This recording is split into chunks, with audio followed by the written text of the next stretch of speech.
Justice became a game show, and an entire nation voted to kill. Imagine a world where your life depends on a vote. Not a court, not a jury. A vote. Millions of strangers watching from their phones, deciding whether you go home tonight or spend the next decade in a cell. No lawyer can save you. No appeal will help you. Just a number climbing on a screen while the audience cheers. Welcome to post-pandemic South Korea. The economy is gutted. Citizens are burning cars in the street. The streets look like a war zone at night, with barricades and riot police and fires stretching as far as you could see. The government is now so desperate to hold on to power that they did something nobody saw coming. They turned justice into a reality show. But here's the terrifying part. The judge isn't there to find the truth. He's there to give the mob exactly what they want. Blood. This is the People's Live Court. There's only one judge, one app, and a whole nation of jurors.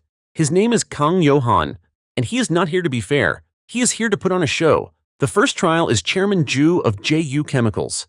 His company dumped toxic waste into rivers. 11 dead, 47 injured, including children. The defense says it was an accident. An embankment collapsed. Nobody meant for this to happen. The prosecutor gets emotional and calls him a murderer. 70% of viewers are already voting guilty before a single piece of evidence has been presented. You see what just happened? The trial hasn't begun, but the verdict is already forming. Now there's Yawn. Young, idealistic, appointed to sit beside Johan as a check on his power. He genuinely believes in the law. He thinks this is about justice. He has absolutely no idea what he just walked into. Mid-trial, a witness suddenly flips, claims the chairman knew about the contamination all along. Then a doctor takes the stand and testifies the water is perfectly safe. Johan listens politely. Then he offers the doctor a glass. Let's just make sure it's not the river sample. The doctor panics, spits it out. The entire courtroom watches in silence. Do you think that was spontaneous? Because nothing in Johan's courtroom is spontaneous. Yawn starts investigating. He bugs Johan's office, follows him through the city at night, and what he discovers is complicated. Johan met with the witness before the trial, but the testimony wasn't fabricated. The witness was a whistleblower who lost his job for telling the truth. Johan found him, kept him afloat financially, and then engineered the exact moment his truth would land hardest in front of the nation. Chairman Ju was guilty. Every word of it was true. Johan just made sure everyone knew it on his terms at exactly the right time. Is that justice, or is it something else? The maximum sentence for negligence resulting in death is 5 years. Disappointed murmurs move through the crowd. Then Johan does something nobody expected. The lights go down. A single spotlight falls on him.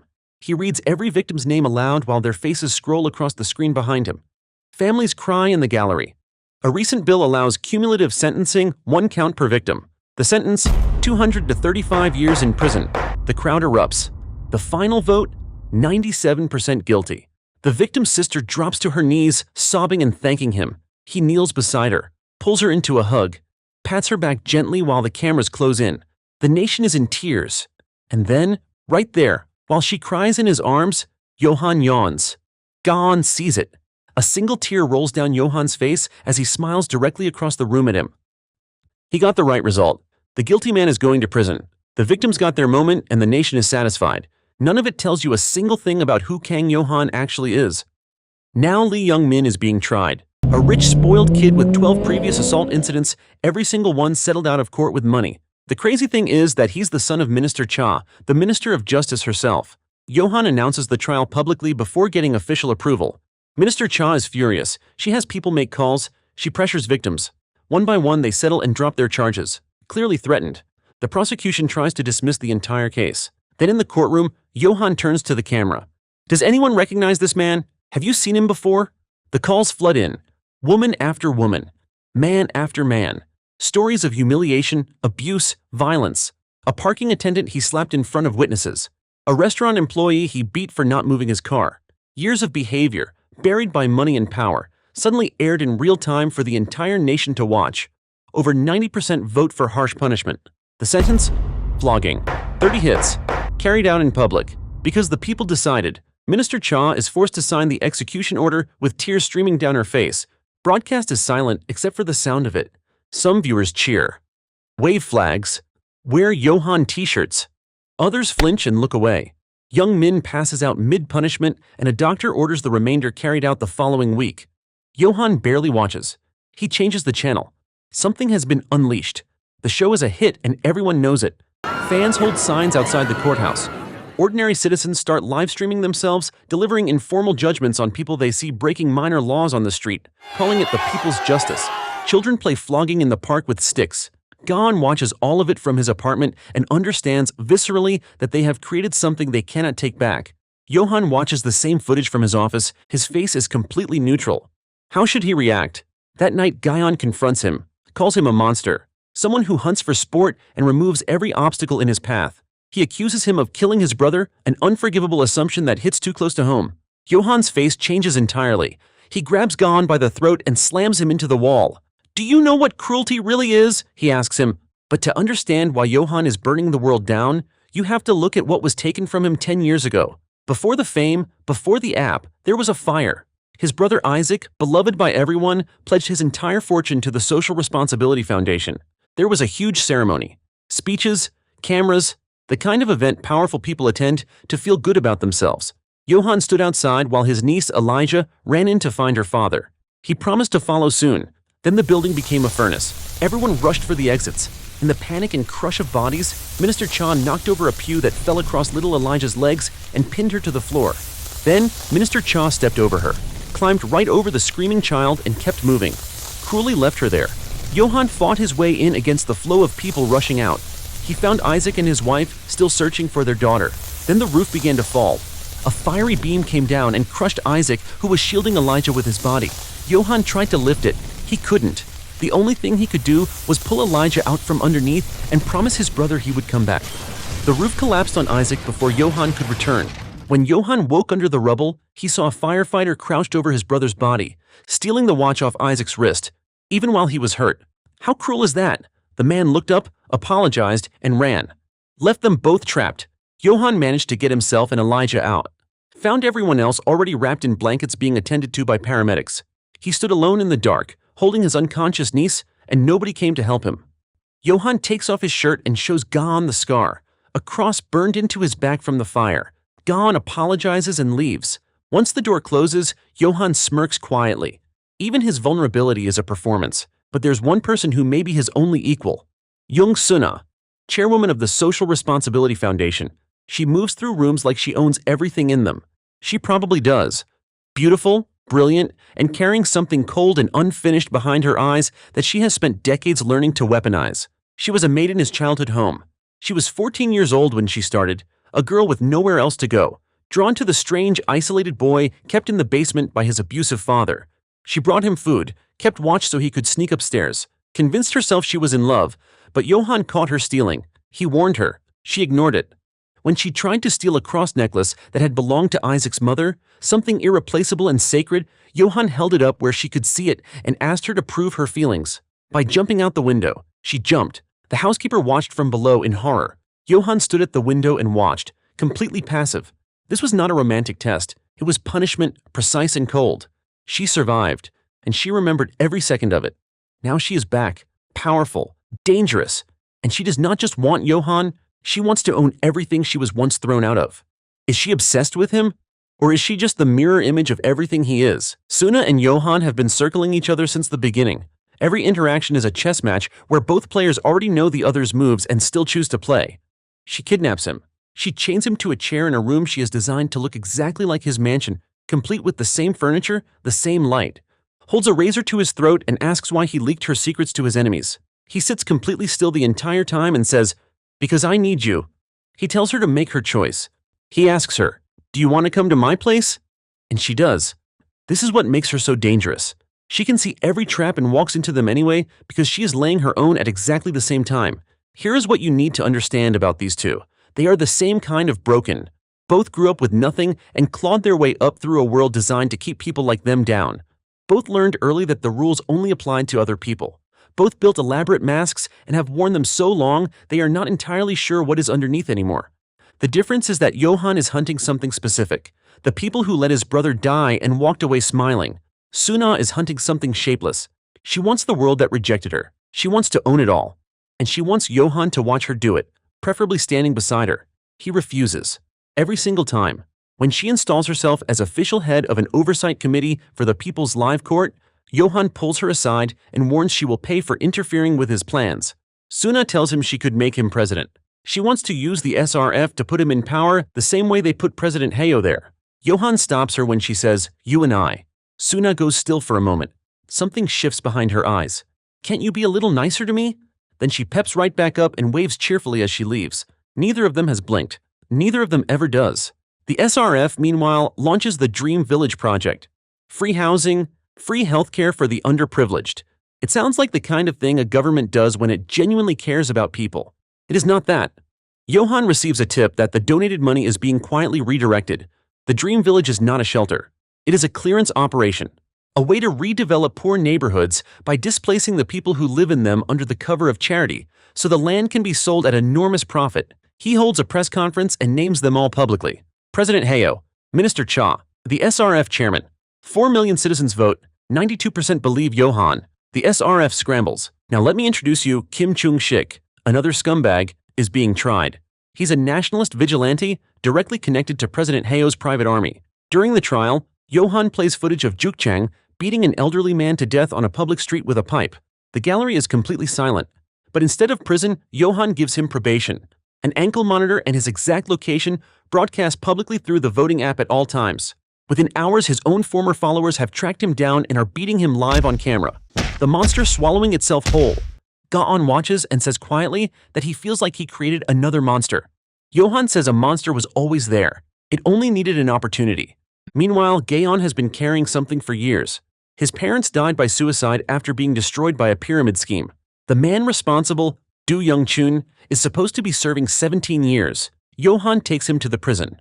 The man who shuffles into the visitor's room is old, frail, and completely wrong. This is not Young-chun. Minister Cha arranged the switch years ago when she needed a favor and he needed protection. The real Young-chun has been living quietly in the countryside, growing vegetables, going to bed early, laughing with his family, while Yawn's parents have been in the ground. A fatal injustice. Yawn breaks completely. He screams, cries out everything he has been carrying since he was a teenager. Yawn stands beside him in the street and says nothing. Just stays there. The system failed Yawn, the same way it failed everyone who ever sat across from a powerful man in a courtroom and watched him walk free. And this is the moment Yawn makes his choice. If justice is just a game, he is going to play it. They push Minister Cha until she has nowhere left to go. Yawn offers her one exit, become a whistleblower and hand over everything she has on the SRF. She asks for time to think. They step into the hallway. Then a gunshot rings out. They run in. Blood everywhere. Minister Cha is dead. Yawn is beside her body, searching her pockets for files when the police arrive. A figure appears in the doorway with a weapon raised. It is Yoon Soo-yoon, Yawn's best friend since childhood, the cop who has been quietly covering for him this whole time, the woman who grabbed the blade of his knife with her bare hand years ago to stop him from ruining his life. She stares at him as he slowly turns to face her. After an agonizing moment, she lowers her gun and tells him to go. Once they are gone, she calls it in as a suicide. Then she sees the bloody handprint Yawn left on the table. She stands there struggling with herself, tears running down her face. Then she wipes it off. At what point does protecting someone you love make you just as guilty as them? Now comes the most disturbing trial yet. Jukchang is back in court on a murder charge. Yawn announces the punishment before the vote has even finished. Death by electric chair in 24 hours. The public controls the voltage. Over 1 million people must press the button for the execution to proceed. 75% voted for death. The power to kill has now been handed to a nation. It's execution day. The entire nation is watching. Yawn tells the citizens to press the button, to take responsibility, to be the true owners of this country. The counter climbs. 100,000. 500,000. Jukchang is screaming in the chair. Just under 1 million. The power cuts out. Yawn holds a press conference, announces the trials have been manipulated, that Yawn paid witnesses and fabricated outcomes. Justice Min stands behind him. The nation is stunned. Yawn watches it on a screen, staring at Yawn's face. Sun-ah had lured Yawn to a meeting in an underground cavern she designed to feel like a trap. His most loyal ally was suspended from the ceiling on a rope. A gun was trained on Yawn. Sun-ah was watching with cold satisfaction. All Yawn had to do was wait 2 years and stand beside her at the top. He said being the leader of trashy lowlives was not to his taste. She pressed the button and dropped his ally to what looked like his death. Yawn knelt over the body and screamed. Then Jae-hee shot him in the stomach. He was shot, bleeding, barely standing. But he called Soo-hyun because she was the only person he trusted who could get to Yawn in time. She found Yawn in the chaos and pulled him out. As they were leaving, a figure stepped out of the darkness behind her, raised a gun and fired. The bullet hit Soo-hyun in the chest. Yawn froze, then rushed forward, held her on the ground, and tried to stop the bleeding with his hands. She reached up and touched his face and took her last breath. He sobbed into her and begged anyone nearby to save her. Johan stepped closer. There was nothing he could do. Yawn and Soo-hyun had known each other since kindergarten. She had confessed to him 5 times and been rejected each time, not because he did not love her, but because he was too afraid of losing her to risk changing what they already had. She became a police officer specifically to protect him. She destroyed evidence for him. She lowered a gun for him. And now she was gone because of a war he chose to fight. He had finally kissed her 3 days before she died. Yawn investigates, retraces every step. He finds the shooter's phone, but there's only one contact saved in the history. YH, Johan's initials. He presses call, and his heart stops when Johan picks up on the other end. It looks like the most damning evidence imaginable. The judge and the assassin sharing a line. It was designed to look that way. Yawn storms into the mansion with a knife. Johan catches the blade with his bare hand. Blood drips from his palm. He does not flinch. Johan asks him if he'll regret this and tells him he can die if that's what he wants, but that Yawn will regret it for the rest of his life. Yawn drops the knife and asks him if he killed Soo-hyun. Before Johan can respond, police file into the room and arrest him for murder. Then Suna walks in behind them, clapping slowly. Justice Min bows his head. "Welcome, Chairwoman Jung." From the very beginning, it was her plan. Suna placed Yawn beside Johan from the day he was sworn in as a judge. She recognized what he was. A young man who looked like Isaac, who had suffered because of the same corrupt system Johan despised, and who would be irresistible to Johan and devastating to him. She cultivated him as a weapon for years. She put Justice Min on the Supreme Court. She fabricated every piece of evidence. The YH contact on the shooter's phone was planted by Jae-hee, the real killer. Yawn was never an investigator. He was the bullet Sun-ah spent years loading into the gun. Then Suna plays her final card, camera footage from the church fire that the world never saw.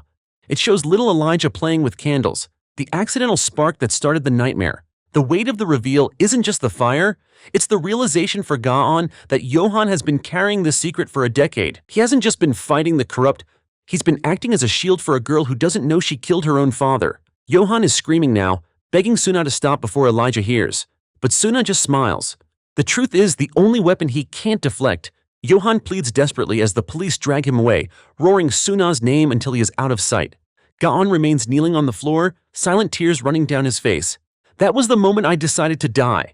Yawn ambushes Justice Min on Inauguration Day, binds his hands, gags him, unzips his jacket to reveal a bomb strapped to his chest. No media outlet will ignore the story of how the new Chief Justice and his former student died together the morning he took office. When the bomb explodes, a complete expose on the Dream Village will be emailed to every major outlet simultaneously.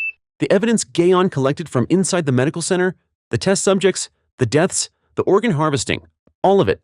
He tells him to think of this as atonement for Soo-hyun if there is anything left in him. 10 seconds. 5. Yawn closes his eyes. Johan's hand reaches in and shuts it off. "Sorry for being late. It took a while to get here from hell." Yawn stares at him, shoves him hard, then pulls him in and holds on. Johan faked his death again.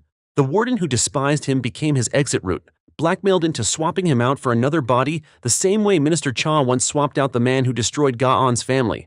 The same trick. Turned back around, together they run the final trial.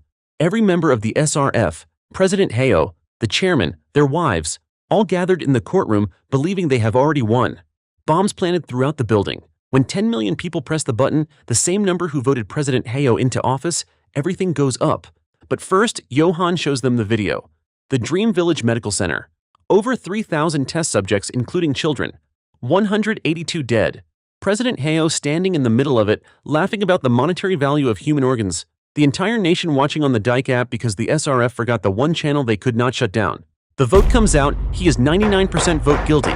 Yawn infiltrated that facility to get that footage. He stowed away in a shipping container, put on scrubs and a mask, and walked through hell with a phone. He found the actress who had been taken, found a doctor on the inside willing to help, got them both out, and got the evidence that made this moment possible. Johan tells the nation all of that, names him, credits him, then tells the citizens to press the button. The number climbs toward 10 million.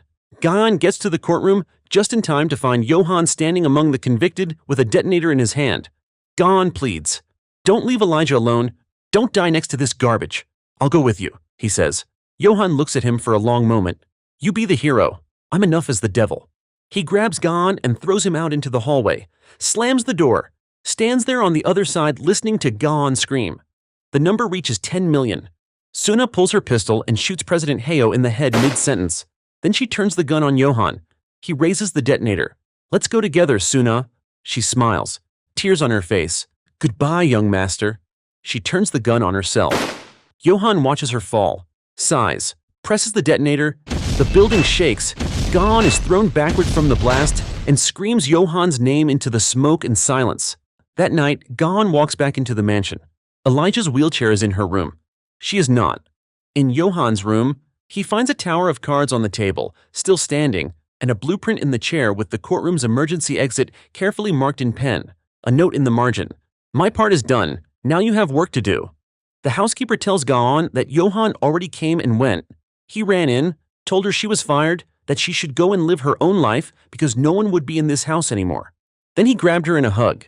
He took Elijah and is bringing her to a rehabilitation center in Switzerland that might help her walk again. He told Elijah things were okay. They held each other and cried before he put her in the car. He is alive. 1 month later. An assembly hearing on the Kang Johan incident. Gon sits at the table and is introduced as a national hero. Someone asks what lessons should be learned from all of this. He tells them Johan was not the real problem. The rage was already there. Public officials need to focus on actual justice for the people who are suffering from the failures of the system every single day. If we don't do our jobs, someone will suffer. And that suffering is what creates the monster. The assemblyman thanks him warmly for his insight and moves on to the next agenda item. Nothing has changed. The same people who ran the country before are already planning the next version of the same game with someone new in the chair. A hand rests on the back of Gon's chair. A voice, quiet and close. Do well, or I'll come back. Gon looks up and sees Johan walking out. He runs to the lobby and spots him on the walkway above, looking down. Johan raises a hand in a salute and walks away. Gon runs after him, calling his name. Johan stops, turns. They stand across the open space from each other with tears in their eyes, both smiling. Neither moves closer. Then Gon watches him go. This was not a story about justice. It was a story about what happens when people stop believing in it. When the law becomes a game and the game becomes a coliseum, everyone in the country is handed a seat and told to watch. Johan did not create the monster. He gave it a stage. The powerful were already playing by different rules. He just made the whole country watch them do it. So, was he wrong? Johan called himself the devil. Maybe he was right. Or maybe he was just a mirror holding it up to a country that already wanted blood. He simply gave them the most elegant way to spill it. The corrupt were punished and the victims were finally seen, but the cost was the soul of the legal system itself. Once you turn the courtroom into a stadium, the crowd never wants to go home. They just want a bigger show. Because here's the truth that no one wants to say out loud. The show worked, the corrupt got punished, the victims got seen, and a nation that had stopped believing in anything finally believed in something again. Even if that something was a man who yawned while a grieving woman cried in his arms. When everyone is the executioner, who is left to judge? This was a story of a world that traded her soul for a front row seat to vengeance. A world that stopped believing in the law and started believing in the show. And that was the drama recap of The Devil Judge. Did you like this recap? Subscribe for more and tell me which drama I should break down next.